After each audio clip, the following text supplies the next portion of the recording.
अफगानिस्तान पर तालिबान के कब्जे के बाद सबके मन में यही सवाल उठा था कि आखिर 3 लाख से ज़्यादा सैनिकों वाली फौज चंद हजार तालिबानियों से कैसे हार गई थी। इस सवाल का जवाब अब मिल गया है। अशरफ गनी सरकार में वित्त मंत्री रहे खालिद पायंडे का कहना है कि अफगान सैनिकों की गिनती कागजों पर जितनी बड़ी थी, असलियत उससे काफ़ी छोटी थी। यही वजह है कि तालिबानी लड़ाकों ने महज कुछ ही दिनों में मुल्क पर कब्जा जमा लिया। सरकारी वेबसाइट यूएन में छपी खबर के अनुसार खालिद पायंडे ने अफगानिस्तान की चुनी हुई सरकार के लिए हार का जिम्मेदार ठहराया है। भ्रष्ट सैन्य अधिकारियों को दोषी बताया। उन्होंने कहा कि करप्ट अधिकारियों ने सरकार को और देश को धोखे में रखा। उन्होंने कागजों पर 3 लाख से ज़्यादा सैनिकों की फौज तो खड़ी कर डाली, जबकि असलियत इससे बिल्कुल अलग थी।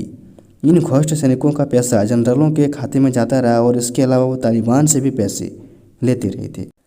अफगानिस्तान पर तालिबान के पूर्ण रूप से कब्जे के बाद पूर्व वित्त मंत्री ने कहा कि केवल सेना ही नहीं बल्कि पुलिस के मामले में भी यही कहा गया है।